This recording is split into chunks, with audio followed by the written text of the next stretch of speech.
Thompson's there, Billy in. A goal, Chris Billy, Huddersfield Town. The most famous goal of Chris Billy's life. Is this the moment for Lee Fowler? It is. Take your place in Division 2, Huddersfield Town. Ruby and Steve Simonson's boots now. He's missed. Steve Simonson clears the frame of the goal and collapses in a heap of tears. Huddersfield Town are promoted. Mustafa Schindler has a chance to write his name in Huddersfield Town legend. And he takes that chance!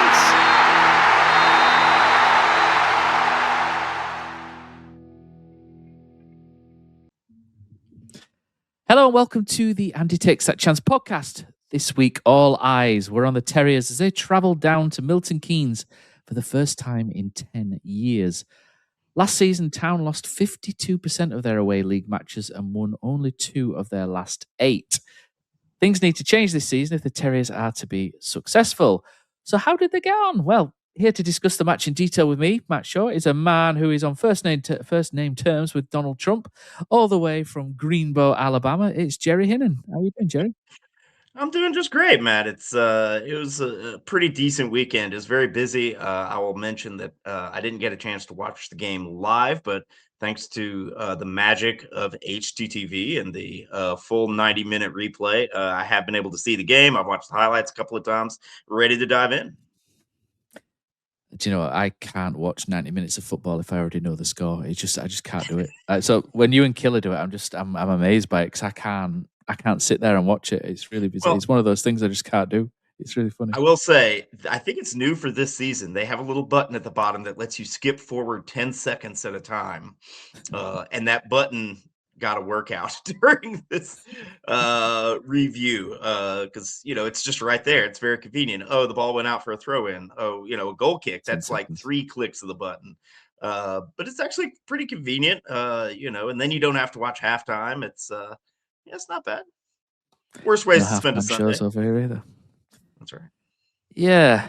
Okay, so let's dive into it, Jerry. So in the press conference with Martin Drury, he mentioned some players have knocks, but he obviously wouldn't divulge who that was.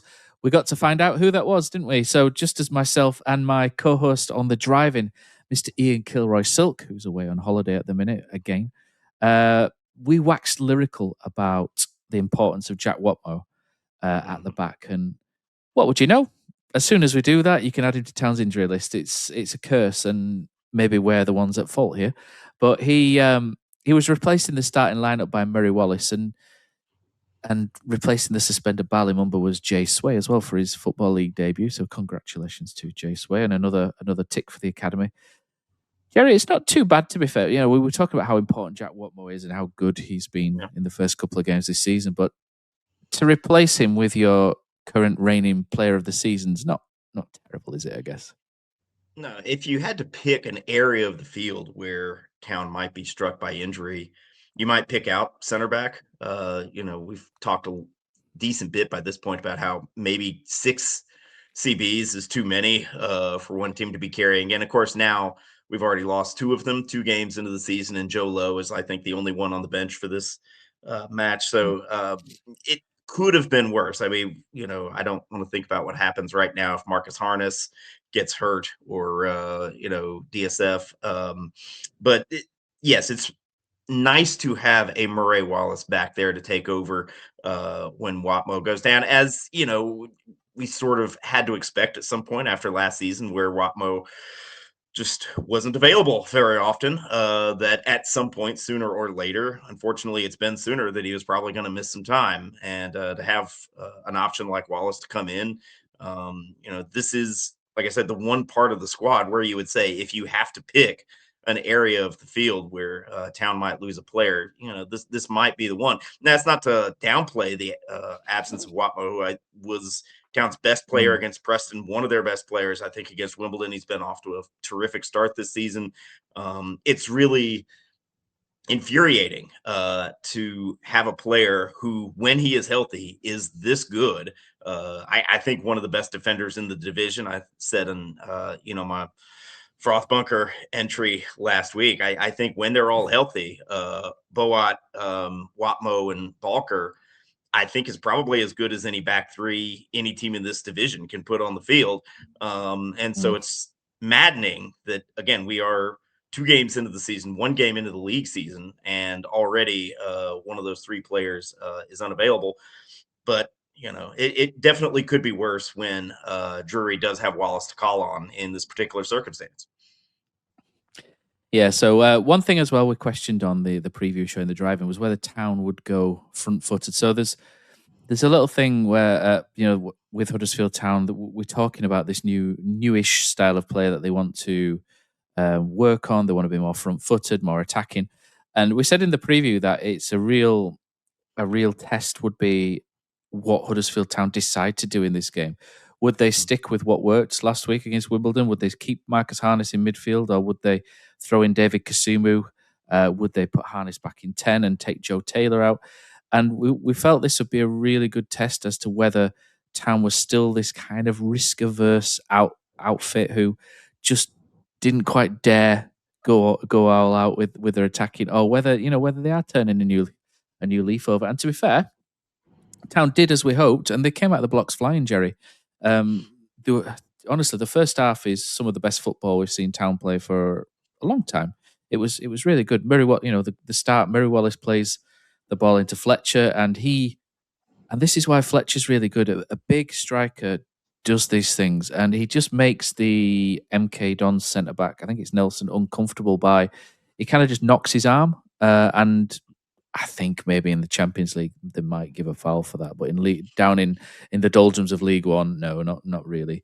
And he just kind of nudges him and makes it awkward, and that makes Nelson cough the ball up to Ryan Ledson, and then Ryan Ledson slide through pass into the feet of Joe Taylor. And Joe Taylor, in the interview that he did on Radio Leeds and HTTV afterwards, sort of said he likes playing that deeper role because it allows him to get that head of steam up in terms of pace and run from deeper. And when he gets on a run, he's pretty quick, isn't he, Jerry? That run through the 2 defenders, I was like, I didn't realise he was that quick. And Paul Ogden, Oggy likens him to an old rugby scrum half, and that might not be.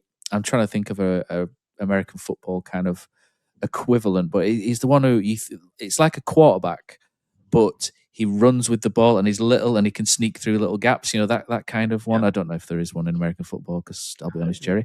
You could get into the weeds if we really wanted to, Matt, but I don't think it's worth me discussing the intricacies of slot backs versus X wide receivers, etc. Let's just say not really for now. But that the ball is fantastic from Ledson, and yes. Joe Taylor has a lot more to do than I thought he did. Being at the other end in the away end, he goes through the 2 and he finished. And a bit of luck maybe from the goalkeeper, but that's 1-0. And Town were it was just refreshing, wasn't it, Jerry, to see them attack with purpose and such speed.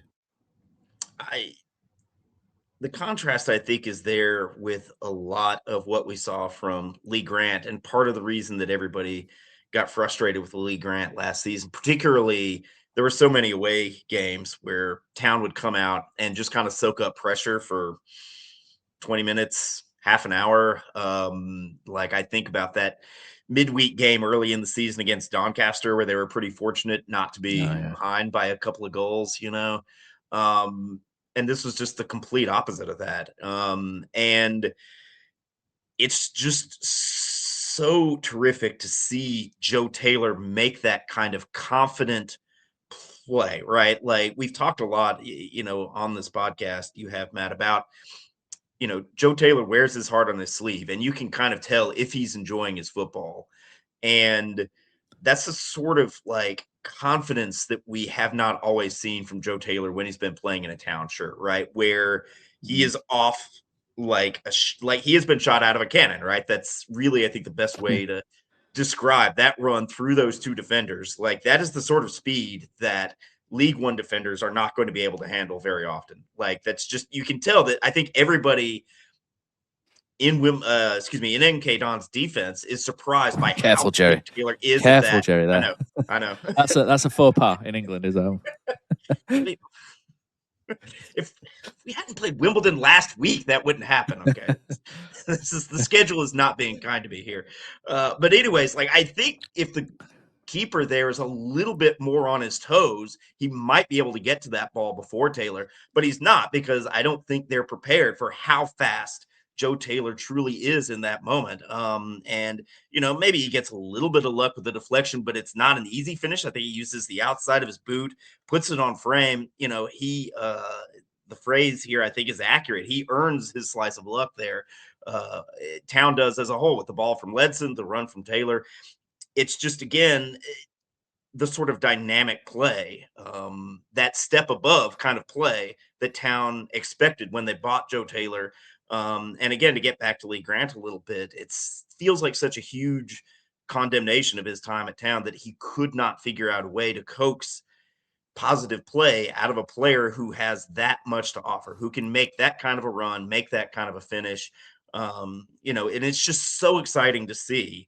I don't want to get into any sort of overarching conclusions about this game, but I think one of the most positive developments for Town looking out over the course of this season is if they have this version of Joe Taylor, for 46 games, he's going to score a lot of goals, and Town, I think, are going to win their fair share of games.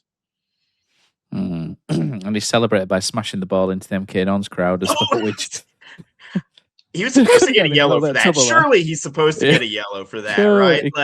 He got a little bit lucky that it didn't hit someone, but you could.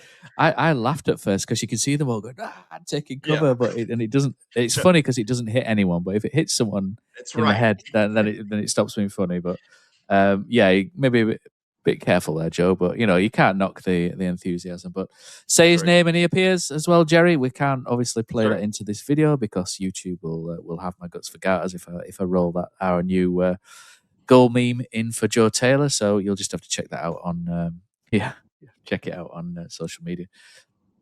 At this point, Taylor's got his dander up, hasn't he? And he has a shot from wide, which is another good ball from Ledson down the right side, and you can see Town. MK Dons attack, and they're not set for Town just quickly going at them. That front three stays as a front three. So what's really refreshing is that 3-4-3 would usually become a 5-4-1, but it's not. It's, if anything, it goes to a 5-2-3, if anything. And then Ledson gets the ball and he plays it round, and Taylor, again, pace from Taylor, goes wide, and McGillivray, I think that's how you pronounce it, McGillivray. He used to play for Harrogate Town, believe it or not, and he was really highly rated back in the day, that keeper. So it's interesting that he's come back up now with MK Dons because he's a good goalkeeper. Good save from him down low. And then there's another couple of incidents really where he does quite well. Fletcher, 10 minutes after he has that shot, Fletcher dispossesses the defender, and I thought Fletcher was a pest in that first half. He was a real nuisance, wasn't he? And he is that big, awkward striker that we've lacked for a long time. And he lays the ball across to Taylor, and it's just a little bit of a loose first touch. But to the credit of the goalkeeper, he's out in a flash, isn't he, to block him down. It's actually a really good save, to be fair to him. I think Taylor might be a little bit disappointed when he watches it back, but it's a great save from the keeper. He's out really quick, and he probably earns the luck he gets because he's unlucky on the goal, you could argue. And then Jay Sway shoots from the rebound, and it hits the MK Dons defender in the arm, in the box. Is it a penalty, Jerry? No, his arm's down by his side. It's a natural position. I don't understand the rules of handball anymore, as we'll talk about later on in this game. I was going to say, fortunately, this is the last one of these things we'll talk about. Yeah. Right? But yeah, it hits the guys. I think if you're talking about natural positions and stuff, he's got it down by his side. He can't do anything about it. It's not a penalty, is it? But tell me, Joe, is that a penalty in your eyes? Because I think under the terms of the letter of the law, it's not, is it? No, I think it's better for the sport if we allow defenders to have arms. If you have an arm and it's where an arm normally is while you are playing football, and the ball just happens to hit it, I don't think you should give away a goal for that. This is also part of the problem. We're talking about a penalty is just so likely to become a goal, and goals are you know, uh, this is part of what makes the sport so incredible is that goals are very rare. But it is infuriating when the penalty fairy comes down and waves her wand and says, "Well, the ball just happened to hit your arm while you were standing there, and so now your team gets a goal." It drives me absolutely up a wall. And so, no, I would definitely not have. Well, I would have wanted to have seen a penalty in that case because it would have benefited Town. But if I was a neutral, I would have been staunchly against handing one out in that particular situation. You'd have been in the bunker, no doubt. Yeah, so there is a controversy shortly after, isn't there? Is there? There's a fantastic. I think what doesn't get highlighted here is it's a fantastic flowing move as well from Town from right back. This starts with Bronkhorst at right back and DSF. He makes a run. Bronkhorst checks back and they play it really quickly across the back four, out wide to the left. There's another opportunity just before where they do that and Bowett runs forward as an overlapping left centre back, which is fantastic. Plays it to Jay Sway. Jay Sway cuts in and his shot goes through to the goalkeeper. Unfortunately, it's just a little bit too central. And then there's a bit that we have to touch on, really. They do it again to Town. They come in. Jay Sway works it across, and then Taylor hits an absolute rocket, which bounces down past the line. Unfortunately, the officials don't see it. There's MK fans online who say they were sat on the halfway line and they saw it go in. But the people who matter, unfortunately, didn't. Just to clarify, there's no goal line technology in League One. Apparently, it costs £50,000 to install it. I mean, that's not a massive amount. It's one of those where I think it's a massive amount to a lot of League 1 and 2 clubs, but it's one of those whereby if the Premier League are throwing money down the chain, you would hope that the millions and millions and billions that they generate would hopefully filter down, and you could afford goal line technology. We don't have it, unfortunately, in League One, and Huddersfield Town are denied what is a pretty clear goal, and it would have been a goal of the season contender as well, Jerry, because like I said, the move before won't get talked about because it was great, and then Joe Taylor hits it from outside the box, underside of the bar, keeper's nowhere near that because I don't think many keepers have been near it, and then it's a kick in the sack. It is. You use the term controversy. I've seen that around a little bit. I don't think it's controversial. It's a goal. It went over the line. You know it. I know it. They know it. Honestly, I think, the officials in the moment, if you say, "Hey, did that go over the line?" They probably say, "Well, it's more likely than not that it did, but we don't know." The ref it's just not. She is not in a good position to judge. It's not her fault. Like, she's in the normal place you would expect the referee to be to call the game. And you imagine, like, okay, what does it look like from where she is, which is basically, just off center, looking straight at the goal. There's no way to tell the depth of, like, how, did the ball bounce in front of the line? Did it bounce behind the line? Did it bounce on the line? Which would have been, reasonable to think maybe it had bounced on the line. To me, if anyone's going to give the goal, it has to be the linesman. On the replay, on the highlights, you can't really tell where the linesman is positioned. So, admittedly, because Town have in some ways played the ball so quickly, it's possible that the linesman's a little bit behind the play. Like you said, it's a very good move. Town played some terrific football in that first half. You said, this is one of the better performances we've seen. And it really is so encouraging that they did come out. Like you said, Drury said, no, we're sticking with, the lineup that did so well against Wimbledon. We're not going back to what we saw against Preston, even though we're going on the road to a good team that I think will be in the playoff discussion at the end of the season. We're sticking with the three at the front. We're sticking with Harness over Kasumo in the midfield. And so to make that's why this is so infuriating and so frustrating, is that Town decided to play on the front foot. They came out and did play on the front foot. They played extremely good, easy on the eyes, and exciting football for that opening 45 minutes, and did not get the reward that they had earned, honestly. They put the ball in the goal twice and only got 1 goal out of it. And it's not really worth being angry at the officials to me. I don't, again, without knowing where the linesman was positioned, it's just one of those things, unfortunately, that happens every now and again. And going back to Utah, say his last name for me here, Matt. From the Nakayama. championship, Nakayama. Thank you. Back in the championship, it's just mind blowing that this seems to be happening to our football club repeatedly. And when you say 50K, so I haven't seen that number before. But it's infuriating because you think about, we've reached the point where we have Birmingham Cities and Wrexham's, and to a much lesser degree, even Kevin Nagel's Huddersfield Town spending millions of pounds on their players. And, we have television contracts and all of this money that is in the sport. Tottenham Hotspur, I was reading today about them spending 85 million pounds on Savinho, who played like 3 games last season. And we can't find 50,000 pounds to have goal line technology. Is a little bit maddening because it feels like the players are working too hard.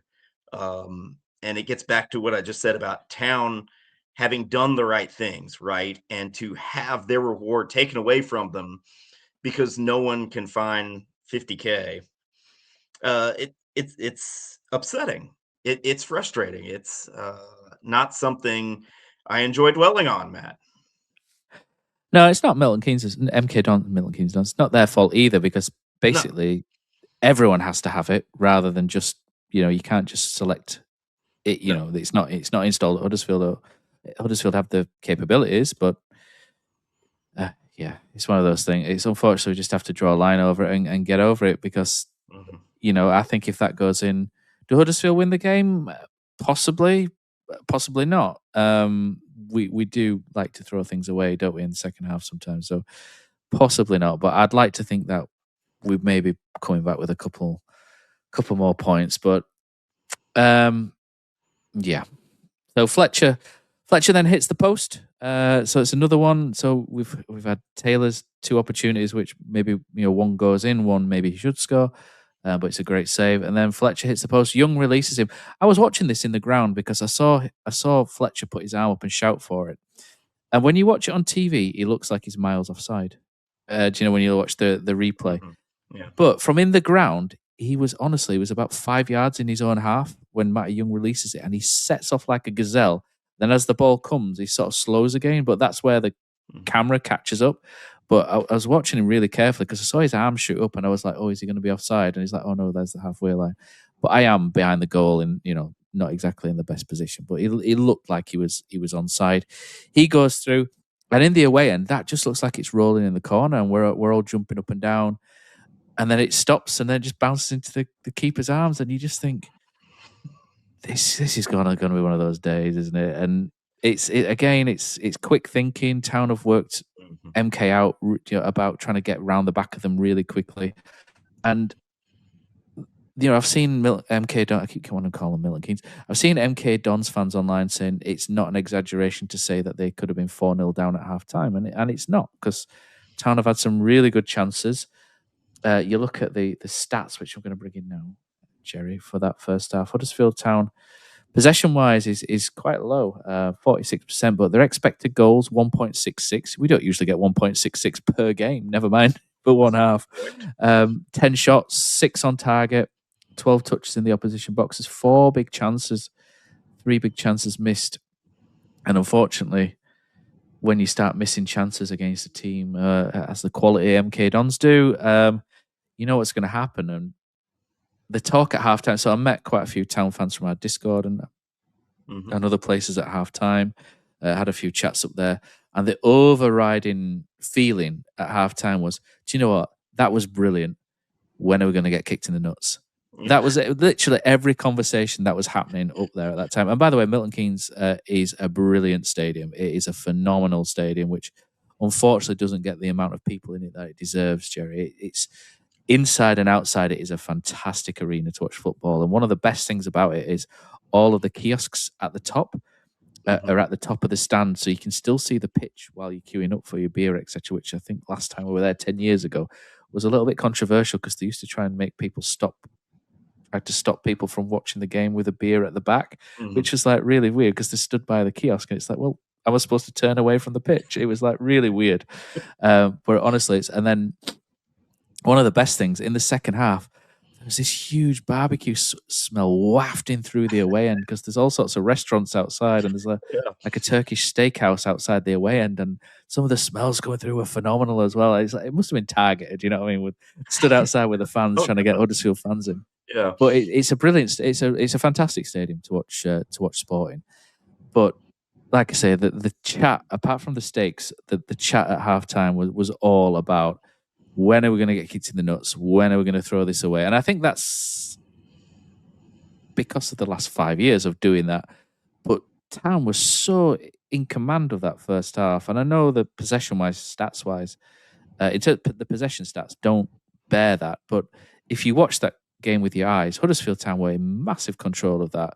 They hurt MK Dons continuously. I don't think they were hurt once by MK. I think there was one shot, wasn't there, which Matty Young gathered straight at him. But to only go in 1-0 was disappointing, but also enthralling because they were so good. But you have to also pay MK Dons respect as well, Jerry, because you're taking on a team which everyone thinks is going to be in the top 6 at the end of the season, managed by a very good seasoned League One manager. So it wasn't ever going to be like that in the second half either, was it? No. There was one warning, to borrow the MK Dons manager name for a moment, where Nambe got a little bit better of Balker there on the right, put the cross in that led to the shot you just mentioned.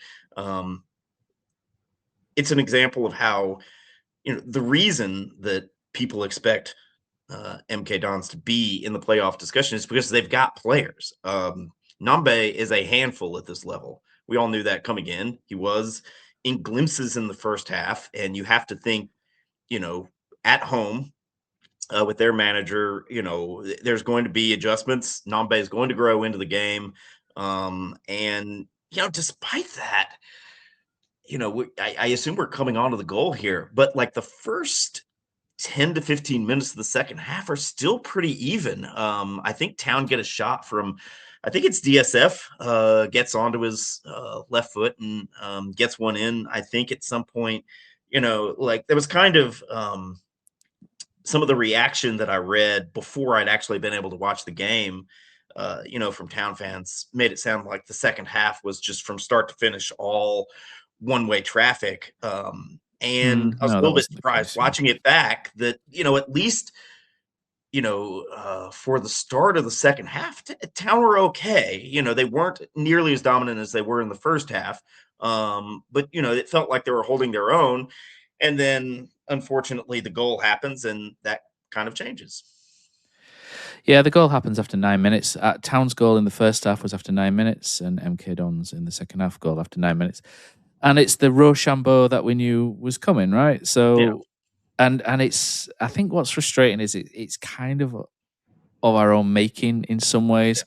Look, it's a brilliant strike from Collins, isn't it? We know Aaron Collins is a top player in League One. He's very surprised when he dropped down from Bolton to MK Dons. Well, maybe not, because MK Dons are quite wealthy, aren't they? But to drop from the top of League One down to League Two takes some persuading, I'm pretty sure. Yeah. But it's a great finish from a very good footballer. But it's frustrating from us because we're on the attack, and it comes down the left. The ball's played into Taylor. Taylor just knocks it out to Bronkhorst, and Bronkhorst is in so much space, so much time, and he's got so much time to pick out a decent ball. And I liked Bronkhorst on the day. Again, I've been really, really pleased with him so far this season. But he's just kind of underhits the cross a little bit, doesn't it? And it goes straight to an MK Dons player, and he gets kind of caught between going with his man, which is Ben Wiles, or intercepting the pass. And it's that like moment of which decision do I make? He gets caught, and Ben Wiles gets 5-6 yards on him, and then Ben Wiles is straight through the middle of our midfield, and he's the one who allows, creates that space for Collins to go on the left. And then I think if you've been critical from our point of view, you kind of see Collins coming, and you think, don't show him onto his right foot. Don't show him. You've shown him onto his right foot. He scored. That's what it's like in the thing. And I think Balker and Broncos need to be a little bit stronger in that scenario. And I just kind of felt like it's just a moment where they've maybe switched off a second. I mean, it's a hell of a finish, isn't it? There's not many players in the league who'll just whip it in the top corner from there. But it's just a little bit frustrating that it comes from us being on the attack, looking for that second, and then just one or two little bad decisions from good players that we really like, and it's 1-1, and and you just think, they've not really worked for that. Do you know what I mean? In terms of MKDOs, they've not had to work for that goal as hard as what maybe we had, that first half where we've had chance after chance after chance. Yeah. But you do that to a quality team, and that's what they'll do, Jerry.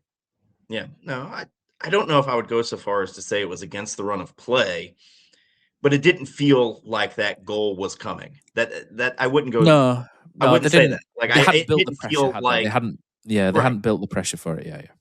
Exactly. And for me, I don't want to single him out because he had an excellent game against Wimbledon. He had some moments against MK Dons, although I do think he was a step down from that first game. But the goal is about, from a Huddersfield perspective, the goal for me is about Bronkhorst. The cross is not good enough. Like it's, sometimes that happens, but it's not good enough. It's not just we missed the target by a little bit and the goalkeeper collected, or, it just got cleared or something like that. This is the kind of cross that's off by enough that it starts a counterattack the other way. And then, as you point out, his immediate reaction is to kind of get caught in the two minds there. And Wiles is his man. And unfortunately, that's his man that's dashing off down the field with the ball. And then for me, I don't think Balker is at fault at the end. I think Balker is intentionally kind of playing Collins towards the inside onto that right foot, because that's where Bronkhorst is kind of providing the help, right? I think he wants to make sure he doesn't, Balker is not slow, but he's also not he's not Boat fast in terms of, I think he doesn't want to get skinned down the outside. And so he kind of tries to push Collins towards the middle, which is where Bronkhorst should be, I think, able to kind of cover that right foot. But I think because Bronkhorst has been dashing all the way back from the other end of the field, he's just kind of a step off balance. And we end up with no one on Collins's right foot and two players on his left foot.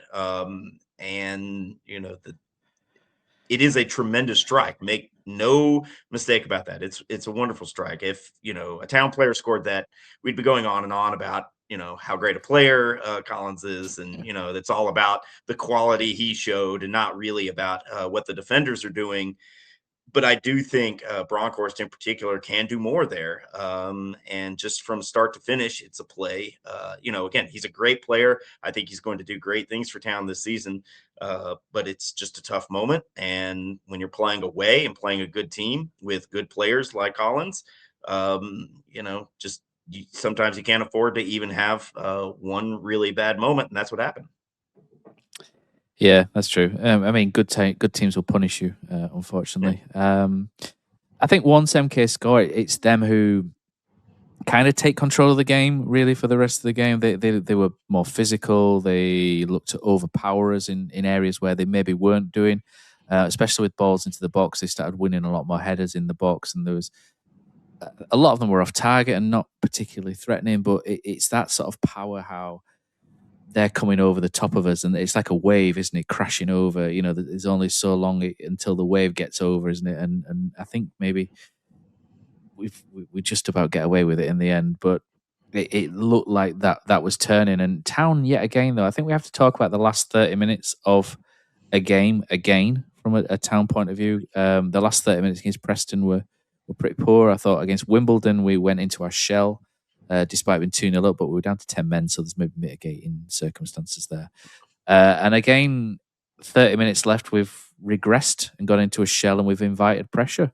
The 10s, Taylor and DSF stopped making runs, and that was one of the frustrating things for me. When the ball was coming in and Young had it, he was running to the edge of the box to launch it like he was in the first half, and they'd stopped running. Taylor and DSF didn't want the ball. They'd stopped. Taylor was knackered. He ran around like the saying in this country, Jerry, is he ran around like a blue-assed fly, and I don't know why, but apparently that's a thing over here. I don't know why the fly's ass is blue, but it is. Chicken with the head off is what we would say. So yeah, that's kind of like less control, though, isn't it? The headless chicken's kind of like over here is like less control. Yeah. But yeah, he worked really hard, and I've seen people saying, why did Taylor come off? Taylor was knackered at this point. He basically stopped challenging when the ball was going forward. He basically stopped challenging or being able to challenge because he was goosed. He was done. So for me, he looked gassed. I thought it was the right decision to take him off. Bojan came on. I love Bojan. I'm a fan, but he didn't play well, particularly when he came on. It wasn't his game. He looks like a player. It was a difficult game to get into. Yeah, it's just a tough game to get into. It's physical. And coming off the bench into that where you've got two defenders up your backside pushing you, it's a tough game. But I think what was really frustrating from my point of view at this game, sometimes you just need to be smarter as well. So there's two things here. 60 minutes, Town tiring and visibly tiring. And I know Killer was talking before on WhatsApp and saying, I don't buy this tired thing, the fitness levels. I mean, in the ground, they look pretty knackered. And I think you've got to question a few things. You've got to question whether you've got to question the training, first of all. And there's different things to question here because we don't know. Like I always say on this podcast, we just have a small little window to look into this massive mansion of a house. And we only see a little bit, don't we? Which is on a Saturday. So the questions I would have is, are they not training enough? Are they training too much? And therefore, by the time it gets to the weekend, they're absolutely goosed. Or are they just, I don't know, maybe overcoached or over told what to do? And these are all questions that I think Town could sort of say, no, it's this, this, this. If you ask them, and you'd be like, all right, okay, cool. But my hunch is that maybe they're training too much. Martin Drury is very much of the Carlos Corberán mold in the way that he acts for me on the touchline in things he says, and some of the things that he does. And one of the things Carlos Corberán used to do was he used to have them double training, triple training sessions, murder ball, and all this when he first came in, and he had to kind of like curb that because everyone's hamstrings ripped. So literally, like everyone was injured. And we're not seeing soft tissue injuries like that, apart from Jack Watmore, who I think they said had done his groin, didn't they? But we're not seeing a lot of soft tissue injuries just yet, but it's only 2 league games. So I'm not sure whether it's... Because I remember when you think back to pre-season, they played some night games, and they'd already trained like in the morning and the afternoon. So this was like the 3rd session during pre-season. I know they get Thursdays off. I've heard that they get Thursdays, so they do get days off. So my hunch would be that they're training too hard, so therefore it gets to Saturday. There's not a lot left in the tank. But there's another thing to add to that as well, because Town played so rapidly for 60 minutes. Sometimes I don't think Town's game management's great either. I think they make weird decisions at times. And I think sometimes they don't know when to slow it down and when to speed it back up. And it's all speed. It's like speedball. I don't know, Jerry, you remember the game Speedball that used to be on, back in the early 1990s. But it's all very fast. Everything's the same. So even after 62 minutes when players were knackered, the ball was being played into Ledson and Harness, and they were still doing that slide rule pass, that straight away slide. But Taylor wasn't making the run. Fernandez wasn't making the run. And they were still doing it. And it's like, well, and I think Boa absolutely bollocked one of them at one point, saying, "What are you doing? Slow things down." Do you know what I mean? And you could, and at some points, Marcus Harness, I really like in midfield, but it's okay, Marcus, just to play the ball sideways sometimes and just take the sting out of things. Just play across and back in and slow it down, or win a silly free kick and just take 10 seconds getting up, when you're under the cosh. That sort of stuff we're not very good at. And it's not even dark arts, it's just being smart with things, and we've not really got to that stage of doing that yet. And when you're playing slide rule passes to attackers that look like they need to be on a respirator, it's like you've got to kind of question that side. And I think the other thing as well you've got to sort of question is, if you're going to play like that, do Town have enough interchangeable players at 10 and wide to be able to take off Sanchez Fernandez after 60 minutes, take off Joe Taylor, and it not be a massive downgrade? And at the minute, I'd say no, they don't, and which is mental, because Town's squad is massive. You've got about 31 players there, and there's loads that won't be registered because we don't have the space.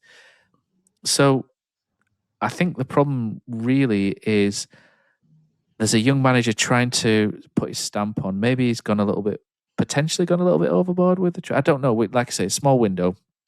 Maybe they're training too hard. But I think something that we can visibly see is that when Sanchez Fernandez is knackered on 60 minutes, nobody can replace him and do what he does in that squad. No one. And same with Taylor. Taylor's a striker who's playing at 10 at the minute, because we don't have a lot of 10s, because there's Ashier's out injured. He's kind of like a left-sided 10.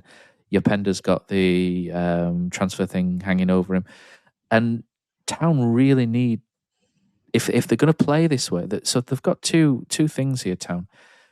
This will keep happening unless they slow down, or they use the end of this window to go and get more attacking players, maybe some young loanees kind of thing, like a Leo Castledine again, that type. Not saying Leo Castledine, but that type, because you can't play at 100 miles per hour for 46 games a season for 90 minutes of those 46 games a season and not expect players to be absolutely knackered after an hour, because it's I think there's a lot I've said there. Town have got to be smarter.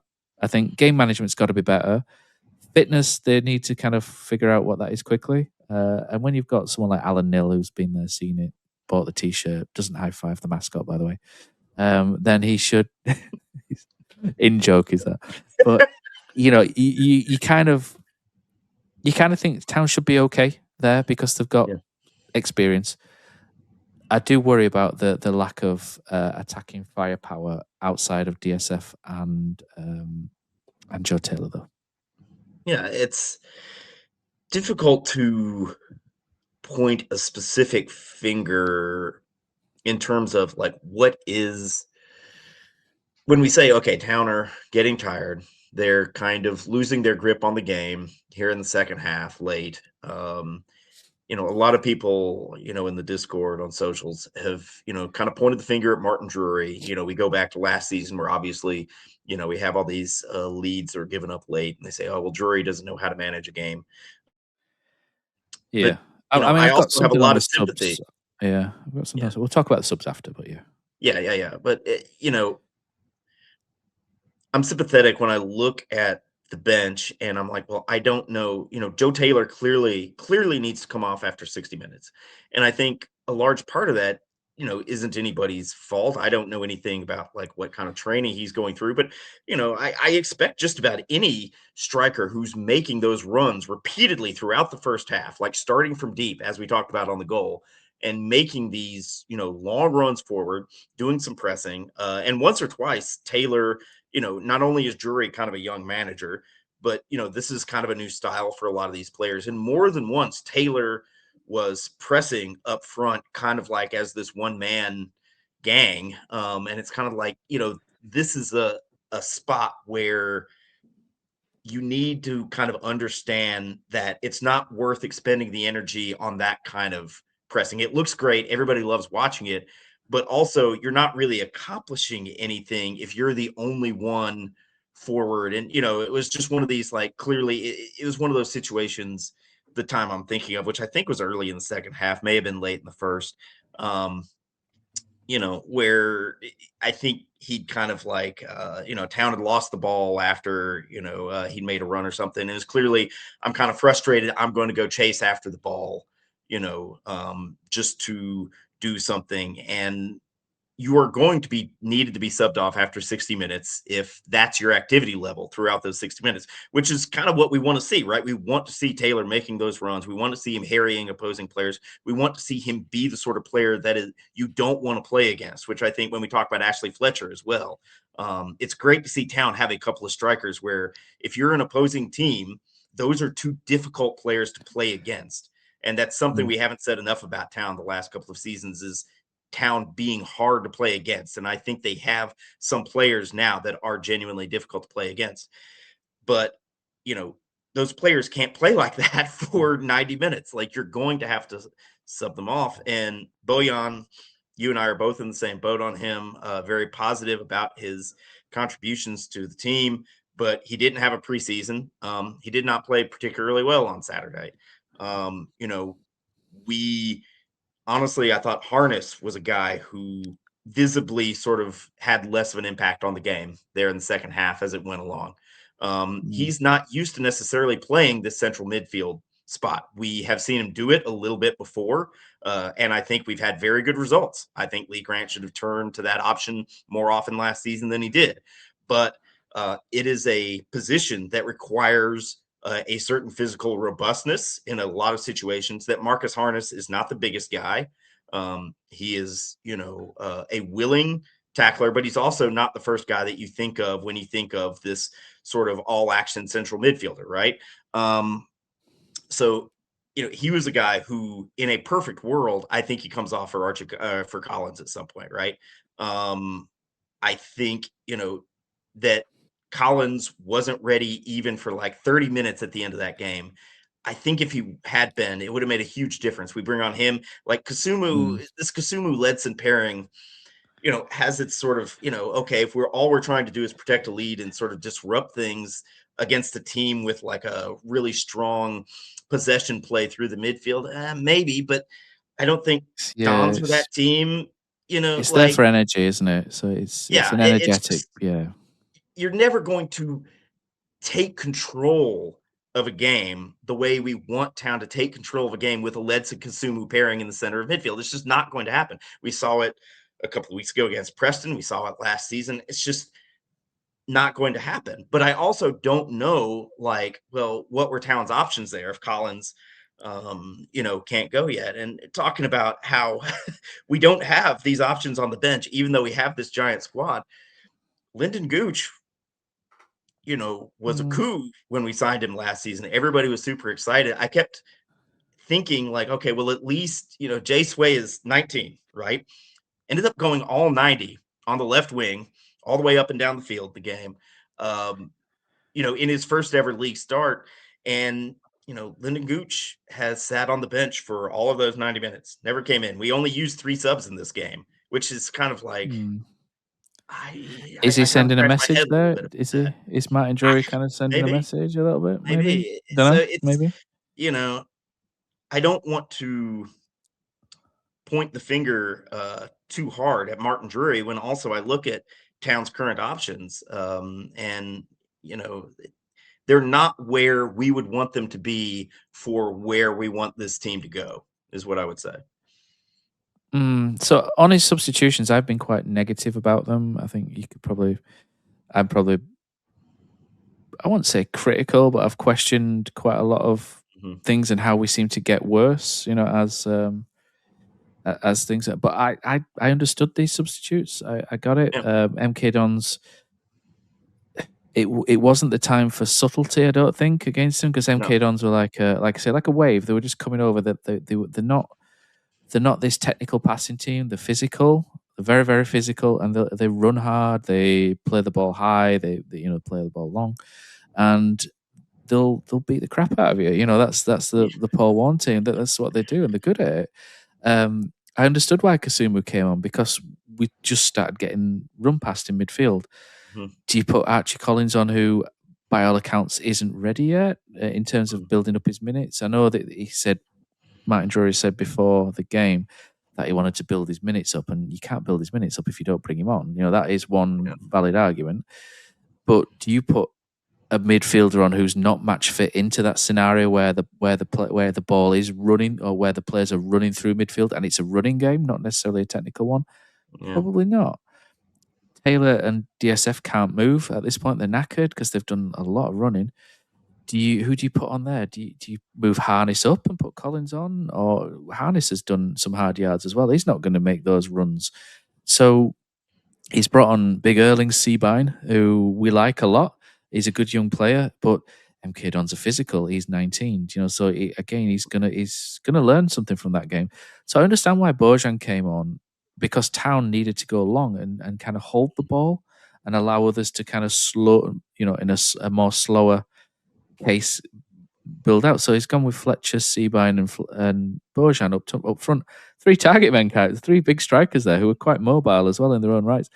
And I get why he did it. I do. I understood, and I understand why Martin Drury's done it. I think a lot of people have said, "Oh, he's so risk averse and defensive." I didn't see that at all either. He's thrown on strikers. He's not. I know Kasumu can be seen as that risk averse sub, and I get that because it's not. Well, a he ball came player on like for Collins. Fletcher, right? I think it was the Kasumu for Fletcher sub. I think that probably has triggered some of those. 2 big strikers, sorry, in Bojan. Yeah. Right. Well, Seabine came on, I think, the 85th, right? Like, he came off Fernandez, didn't he? Yeah, but still, like, you've still got Harness on the field. You've still got Bojan on the field. Like, and again, we started the game aggressively, and we are away as well, like against a good team. Putting a more physical presence on the field in Kasumu does make sense. Absolutely. Yeah, I think that's where we're going with that. And at the end, Seabine's sort of playing on the left, isn't he? And Bojan's playing through the middle. And the idea, I think, to just put more legs through midfield, and I get it. Kasumu, it didn't really work, that sub with Kasumu. He never really got into the game, did he? And he gave a foul away and I think he got booked. Did he get booked, Kasumu? He did. I think that was after Harness had played a terrible ball, if I remember correctly. Yeah, he did. Again, it's the sort of ball that, like, you see from a tired player, right? Like, Harness doesn't play that ball at the beginning of the game. Yeah, I kind of got what it was, and I don't really disagree with the subs that much. I think the only thing is we'd like to know how fit Collins is to be able to go on and add control into a game like that. Because you think if you could, and Ethan Bradley on the bench? Because I don't think he was on the bench, was he? But he was with the squad. I think he was like the 19th man, maybe. Because I saw him come in and out. But you look at those kind of players and you think, can they maybe add control in there? And that's being a bit braver again, been a bit more front footed. But I suppose it's easy to say afterwards, isn't it? What you would do. But I think they kind of made sense to me with what it was. I understood what he was trying to do. And controversy 2, Jerry, we have to talk about the second controversial opinion. That's right, yes. Or the controversial one, which should Huddersfield Town have had a penalty? I mean, MK Dons think they should have had a penalty, but it looked like an absolutely shambolic dive to me from the away end, and it's not even on the highlights to show is the MK Dons one, but my heart was in my mouth when he went flying. Yeah. So I was a bit. I think it was Collins. Was it Collins who did it? But he kind of went. Yeah. He went flying, and Balka was. Yeah, and I was like, I thought she was going to give it, but she didn't. And you know what? She wasn't full. To be fair, I've seen her getting a lot of stick, and I understand why there will be stick over the goal line issue and the second penalty decision that we didn't get. But she didn't fall for any crap because there was an incident in the first half, and I thought it was a disgrace from a Wimbledon. I'm doing it as well now, Jerry. From an MK Dons player, where he challenged with Fletcher, and the ball flicked up off Fletcher's foot. And the ball hit him in the side of the face, this defender, gently. And he went down holding his face, claiming Fletcher had kicked him. And she just looked at him like he was an absolute knobhead, which he was. And it was. I hate it when our players do stuff like that. But it was such a blatant attempt at gaming the referee. And I was quite pleased that she just went, "Get on with it, you dickhead," like kind of thing. So she kind of went up in my estimation at that point, maybe down a little bit for the goal line stuff, but. I think it's difficult. The MK Dons fans who saw it go in were probably sat quite high up, and you get a different angle. When you're on that level, ground level, it's very, very different, very difficult. But the controversy too, should we have had a penalty? Look, Jerry, I don't even know what's handball and what's not anymore. I just don't know. It's just like In the Champions League, it's a penalty. There's no two ways about it. In the Champions League, that first one's a penalty. If it's PSG that's playing, because I think that's too much, way too much. But the second one, he kind of like has the whistle and she stares at it, and then she looks across at the linesman for ages, who I don't think he gets as good a view as she does, because I don't either. it's behind, because the play Charlie Good's behind, his hands are behind the body, and he doesn't get a great view. So I think she's kind of bottled that a little bit by deferring to the linesman when she's got the better view. Maybe he did have a decent view, but from where I was in front of the linesman, really good view of that. And I don't know if it's a penalty, Jerry, because I don't know what's handball anymore. Because to read the rules of handball, I have it here. It says a penalty kick is awarded in football if a defender commits a deliberate or unnatural handball offence inside their own penalty box.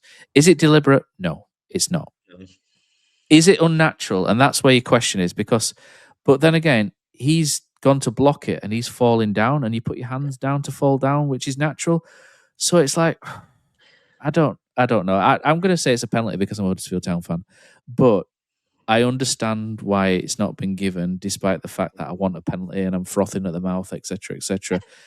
I kind of get it, but it kind of feels like with the non-goal decision that we kind of deserved a bit of luck going our way there, but we didn't get that. And I'm not losing my head over it like some are online, because within the rules, when you look at the rules, I can't 100% sit there and say it's a penalty. But because I'm a Huddersfield fan, I'm going to tell you it's a penalty.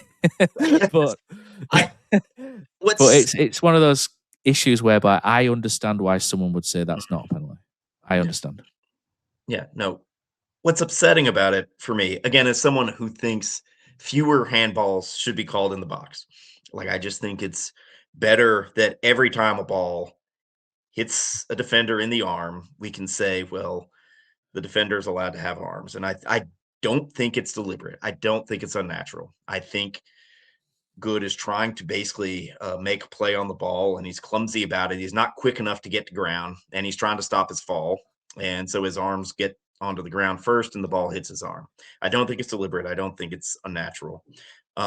What's upsetting is that you and I, as you point out, we have seen that be a penalty countless number of times. We have seen it be a penalty against Huddersfield Town. I was going to say that when you look at the Ollie Turton incident away at Bristol City, which is the most bullshit penalty decision I think I've seen for a long, apart from the Birmingham City pre-season game against Huddersfield Town.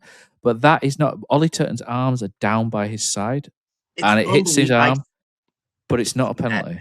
But if that's a penalty, then that Charlie Good one is. Exactly. That's why it's annoying. Exactly again, just to repeat myself from earlier, I think football is better for a sport if that is not a penalty.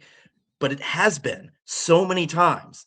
And Huddersfield Town have suffered because that has been a penalty so many times. And so many times we turn on the television and it's a penalty. And at least, thank God, we don't have VAR. I've seen several calls where, let's get VAR in here. No, I don't need to have the ref run over and stare at a video monitor for 10 minutes while the entire fans in the stadium and everybody at home, sits there and twiddles their thumbs. And no VAR. This isn't worth it. Like, we'll just have to deal with this not being a penalty.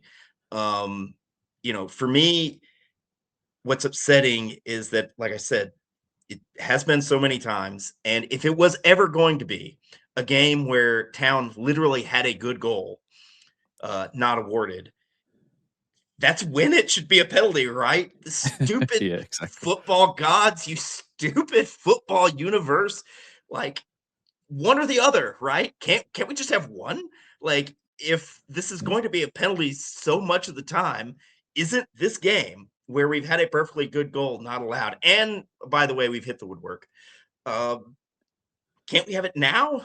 And that's just really the frustrating thing, is that, we just get to the end of this game and, Town just did not get any luck in this game. Like all of the sort of breaks that could have gone one way or the other did not go Town's way. And this was another one of them that could have gone Town's way and didn't. And in a vacuum, I'm okay. I appreciate a ref who will say, no, like I'm not giving that. I'm not letting you have a penalty kick because a guy fell on the ground and the ball hit his arm. I'm okay with that.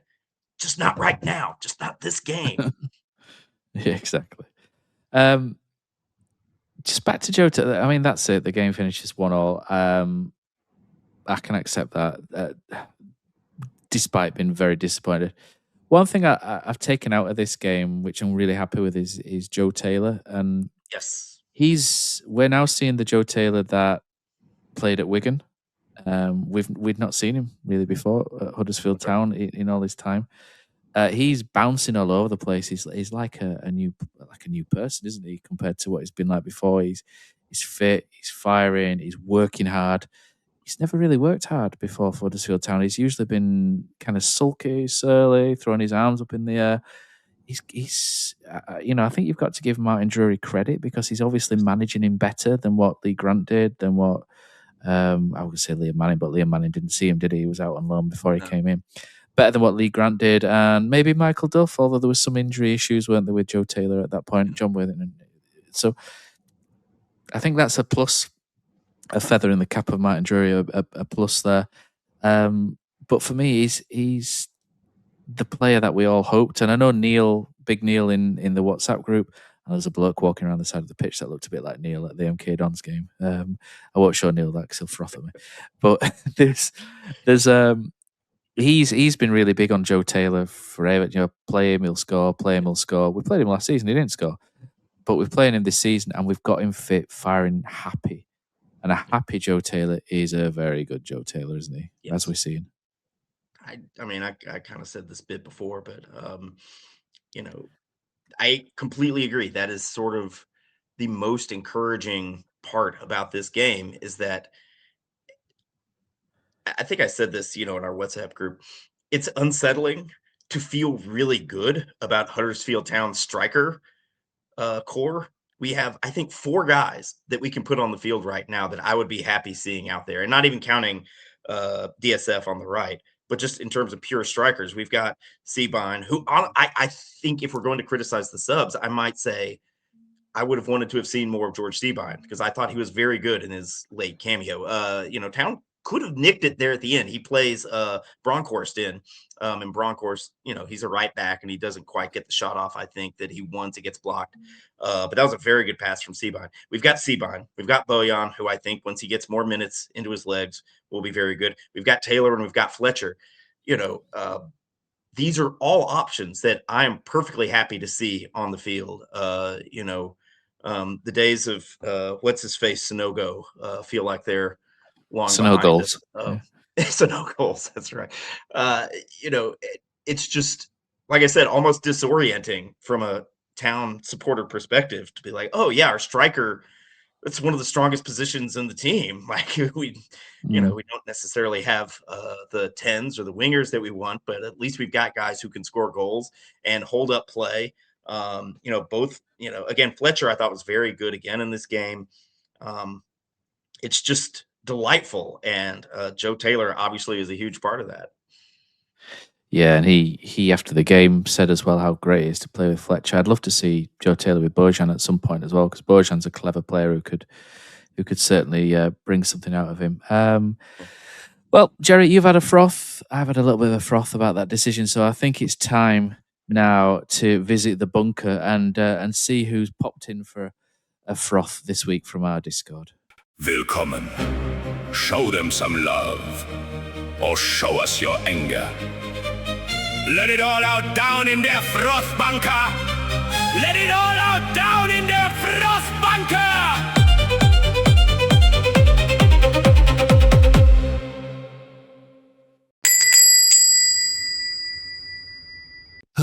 Willkommen to the Frostbunker. Who wants to start first, huh? Hey up, Epi here. I recorded this yesterday and I've since deleted it because I went in far too easy on them. First half, yeah, it was great, wasn't it? Should have been 4-0 up, 2 at the absolute very least. I've only found out last night that we don't have goal line technology in League One. That second half, I might be going too hard here, and people might be saying, "Oh, you're going too hard too early," but I don't care. It was nothing short of an absolute disgrace. I've never ever seen us lose control of the game that quickly. I've never seen such a contrast in halves before. Why did we look so tired? And the subs, taking Taylor off just took everything out of the game. Really, really poor. Can't see a game out. It's the same old story. It is the only thing holding us back and keeping us in this division. Yeah, really, really disappointing. Coming away from that after that first half performance, which was an absolute joy to watch, it feels like a loss. Taylor said in his post-match, obviously he was brilliant, but he said in his post-match that we could look back on the season and it'd be a point gained, but it's absolutely not. It's 2 massive points dropped. So yeah, we go again next week. Yeah, Taylor were brilliant. Who else were good? Murray Wallace were class. Bojan coming on, I thought was absolutely terrible. Plucking balls out of the air. He was doing the Dion Charles thing of twerking into his defender and just throwing himself to the floor. Referee saw it and didn't give him anything, and rightly so. 2 points dropped, 2 big points dropped, but we go again. So that. Colin from Manchester here. Yeah, watched that today. I thought the Town in the first half were excellent. Very disappointed that we weren't more than a goal to the good. Obviously, the Taylor goal, or second one, that should have stood. But to be honest with you, we had 2 really, really good chances with Taylor going through again. Should have bagged, but for a loose first touch. And thought Fletcher should have done better when he went through. And yeah, we were full value for the lead, but I did sort of think we would pay for it in the second half because we were up against a good side with a canny manager, and so it proved. And to be honest with you, a point is probably a good result, all things considered. And actually, I would have probably taken a point going into this game. You know, a team that's got a good squad, good manager for the level, and I think we're probably still trying to sort of adjust to the manager's style of play, but I thought by and large reasonably encouraging. I think the sort of the litmus test now is, how we react and go again next week. So onwards and upwards. Alex here from Costa del Ossit, having just about recovered after the game today. What can you say? We should have been home and clear by the end of the first half. What a first half that was as well. Blew MK away. Should have had 3. Actually, should have had at least 2. With Joe Taylor's ghost goal. Second half's a different matter. They make changes. We get tired. That's a game of football. We've got a rookie manager still making his changes, still finding his way, still shaping his tactics. What really generates my froth is our special online band of knobheads who then go into absolute catastrophe mode, slating the manager, slating the team, questioning substitutions. Why was Joe Taylor brought off? Joe Taylor's probably brought off because he's run himself into the ground and he's knackered. But, that first half was brilliant. The second half wasn't. That's football. Abigail Byrne, I see, has got no better at being a referee than when she refereed against Exeter last season. A lot of our fans are goons, the online versions. And let's not get started on the chairman getting stuck in online again. Cheers, Kev. Hey, Matthew, I tell you what, lad, I didn't make the game against MK Dons, unfortunately. Last time I sent you a message, I was over in Tenerife trying to get over the loss of our Maureen. She didn't die, she just left me after she found out I'd been sending mucky pictures to Linda Barrett. Anyway, I had a bit of luck in Tenerife. I was down Gulf del Sur and I bumped into the Empel sisters. And well, you know what happens after a night with the Empel sisters. But anyway, I got my flight back to Manchester and I'm in so much pain, lads. So I had to go to doctors as soon as I got home and he said, do you know what? You've got a bad case of that's the clap, just in case you didn't know. So I'm on the antibiotics. It's absolutely frigging hanging off me. So I was supposed to go down to MK Dons, but I just couldn't face it, lads. So I listened to radio, but you can't really get a good picture listening to radio, listening to them Wazzocks, Ogden and Matt Glennon talking the biggest pile of tripe. Anyway, you know, a point's a point and we go onwards and upwards. I don't know who we're playing next week, but anyway, I hope I'm in working order down below. So, right, all the early chest, lads. Love to your wife and kids. Take care. All the best now. Bye-bye.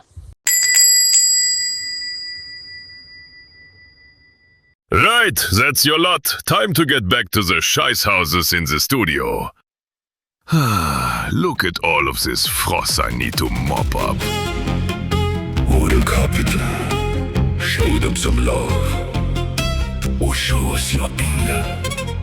Let it all out down in their froth bunker. Let it all out down in their froth bunker.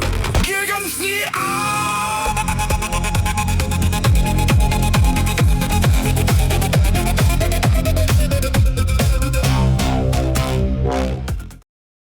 Der Frostbunker!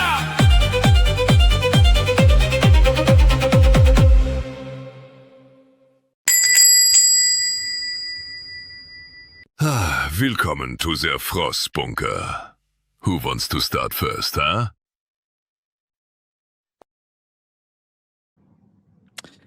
Malcolm and his escapades. Hey, Jerry, what does that man get up to? Right, so thank you for contributing to Der Frostbunker. Overriding feeling, Jerry, on this one. Joe Taylor said that later in the season, this will come to be a decent point. Do you think it's 1 point gained or 2 lost? I'm more gained. I was a little bit surprised to see, you know, how down people were on that second half, which again, like you look at some of the stats, you know, in the second half, which I've got pulled up here. Town, you know, so Dons had 11 shots, but Town had 8 touches in the opposition box. Dons had 19. Town had 16. FOTMob's XG had it 1.19, Dons 0.91, Town, and I think that's a little bit generous. Stephen Chicken's XG stats were different from that and a lot more heavily weighted towards Dons. But the outcome is basically the same, which is that, again, like it wasn't just domination. It wasn't a repeat of the Preston game, right, where it was all just like Town are clearly trying to hang on, you know, and I think when we look back at the end of the season, I will be very surprised if we look at this game and say, like, if Town finished 7th and they're 2 or 3 points off of the promotion places, we won't say, oh, well, the problem, I can't imagine that we look and say the problem was that, you know, there's a game away at a good team where Town were unlucky. Like, there's just no way around it. Like, between the Taylor non-goal and the penalty decision and, you know, the hitting the woodwork, Town could have, I don't know if I'm going to say they deserve to win the game, but they easily could have won the game. Like, no one, I think, could have complained if Town walked out of there with all 3 points. You know, I don't think we would say those 2 points were ones that we absolutely had to have to get promotion. I think this was a good enough performance at this stage of the season.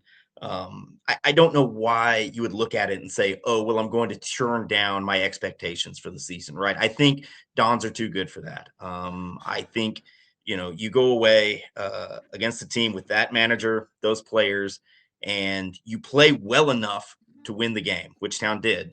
I think you have to be happy with that. Yeah, I think if you flip the first half and the second half around, I think everyone comes away really happy, don't they? But Yeah. it didn't happen like that, so it is what it is. I think the overriding unhappiness comes from not that the first half was brilliant and the second half wasn't as good, but I think it's just it's deja vu every week, Yeah. for when Town fall off in that last half hour. I think that's the where it comes from. But I'm a little bit caught between 1 point gain, 2 lost. I think that game was there to be won with the first half chances. So I think I'm gonna be the negative one and say that I think if you get in the top 6, to get into the top 6 or even the top 2, I think you have to go away to rival teams and take 3 points off them every now and then. Not every time you play them, obviously, but if there's 6 teams in the top 6, there's 5 teams. If obviously Huddersfield are to get in there, there's another 5 teams, and if you beat a couple of those away from home, then you're usually onto a good thing. So I think winning away at MK would have put me, up in cloud 9. That, but it wasn't happening. I'm not angry at it or anything like that. I just think that is a game because we could have won it. I'm slightly disappointed that we've not. But but I'm not angry or anything like that. So I'm in a funny position there. Yeah, but I will say I understand a lot of the frustration. So I looked at Drury's last 9 games. We're including the 6 at the end of last season, the 3 at the start of this one, including Preston. It's really very much a good news, bad news situation. The good news is Town have been in the winning position at some point in 8 of those games. Out of those 9 games, Town have been winning in 8 of those games. Now, they've dropped points or tied, in the case of Preston, from 5 of those games. So, it's really a glass half full, glass half empty situation. Do we say, okay, it's great that Drury is setting up his team and is finding ways when, the game is even, his team is playing very, very well. They are consistently outplaying their opponents and scoring goals when the game is tied. They are just also consistently not holding on to those leads and consistently conceding afterwards to drop points. To me, the harder part and the more encouraging part is that Town are scoring first, that they are the team that is coming out on the front foot and taking those leads. And eventually, please, guys, we will start holding on to them. Surely. So I am encouraged by that. At the same time, I totally understand the frustration from a lot of Town supporters when they say, when the same thing keeps happening over and over and over again, shouldn't it be time to figure out why that's happening and do something about it? And it didn't in this case. Not for me as much, a defensive calamity as much as just not taking those chances in the first half. And again, not getting fortunate on a couple of breaks. But I do understand that when, it's happening again, that people are going to be frustrated. Yeah. We'll call that there. It's I think we've only got a couple of minutes left, haven't we? So it's the last week of the window, Jerry. The transfer window, that is. What do we need to see? Did Jay Sway do enough to persuade you that he is the long-term solution to the left wing-back role? Tom Yapenda and Cameron Asher, we need those situations sorting as soon as possible, because I mentioned our lack of number 10s. If those two are still here at the end of the window, then Huddersfield Town could reintegrate them both back into the squad, providing they're switched on and ready to do so. And Town have got 2 players there where you can throw them on for Taylor and DSF, and things start to look a little bit better, don't they? So I think that situation needs fixing. I think Town are a left wing back short. I'm not sure about Jay Sway long term there. I think he did okay, but he kind of looked a little bit. I mean, if you throw him in against Wimbledon, he probably looks fantastic, previous week. But against the other top 6 teams, maybe there's a little bit. But maybe you play him more and more and more, and he improves, and his star shines. So I'm not sure if there with Jay Sway. I think he's a good player, but I like to see him in more attacking areas. So again, he's one of those potential 10s, isn't he, that you could put into that role. And all of a sudden, maybe Town do have options if you've got an Ashia, Yopenda, Jay Sway, and you can quite happily take off Darren Silly Sanchez Fernandez because you've got those three guys sat on the bench ready to do the running, do the yards.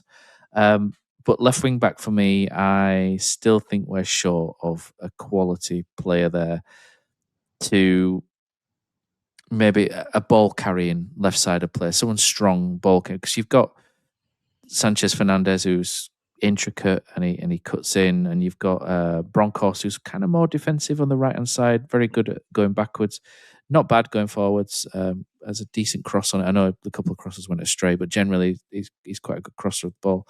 I think left hand side, you want to see something slightly more attacking, strong ball carrying type, and I think if Town do that, then they're in a really good position. So I think they need one minimum.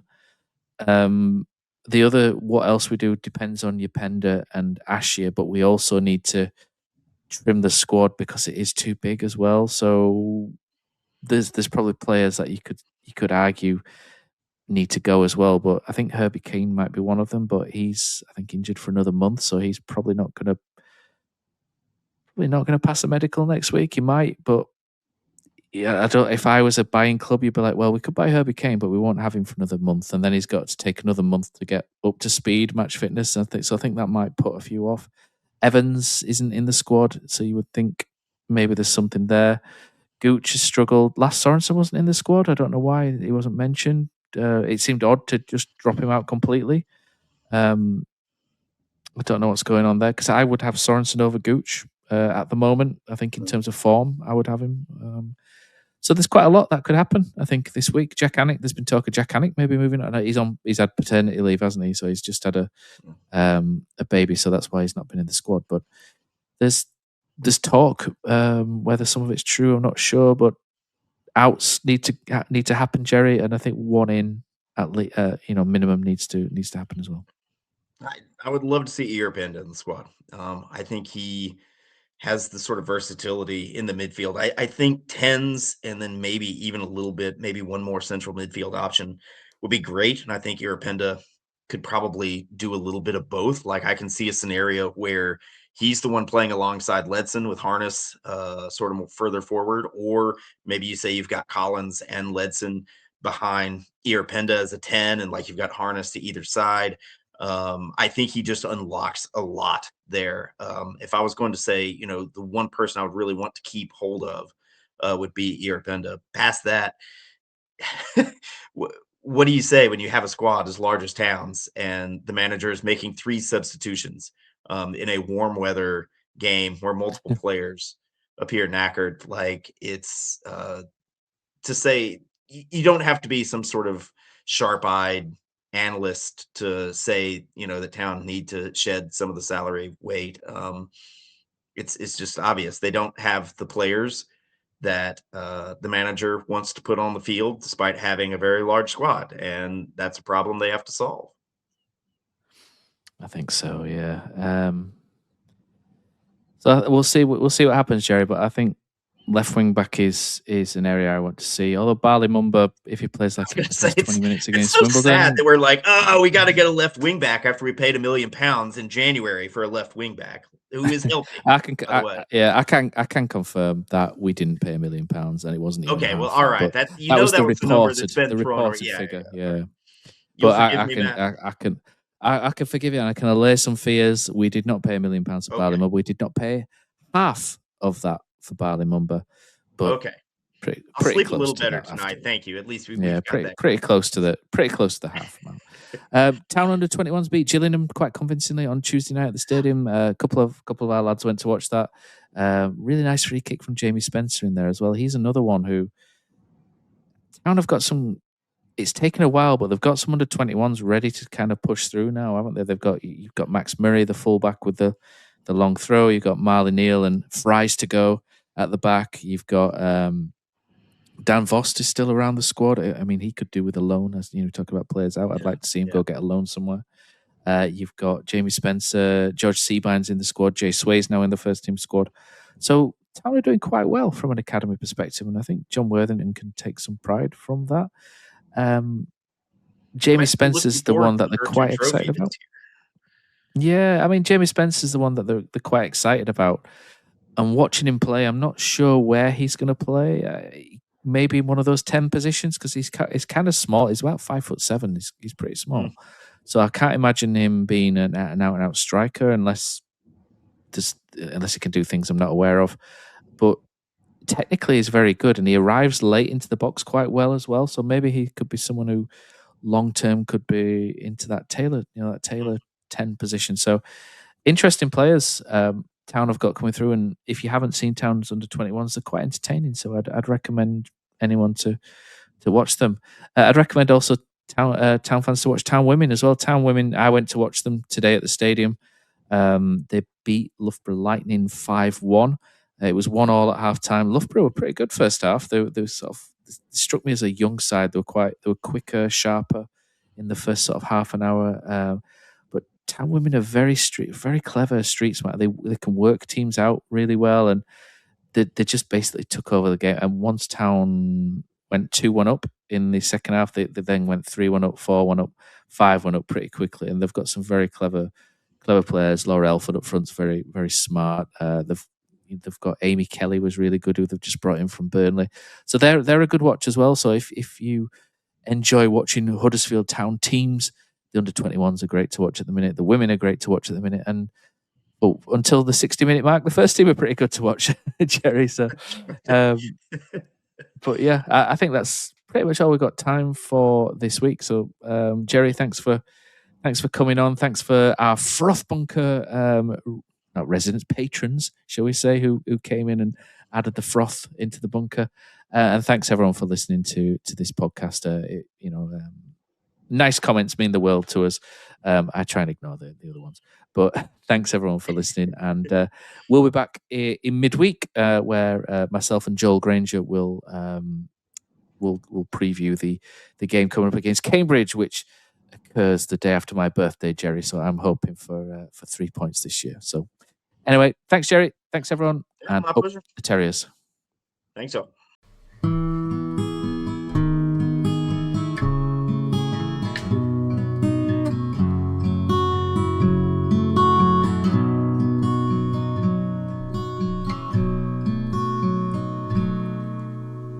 There's a team that is dear to its followers. The colours are bright blue and white. They're a team of renown, and they're the pride of the town. And the game of football is their delight. And all the while upon the field of play, thousands loudly cheer them on the way. Often you can hear them say, who can beat the town today? And then the bells will ring so merrily, and every goal shall be a memory. So town, play up and bring that cup back to Huddersfield. So town, play up and bring the cup back to Huddersfield.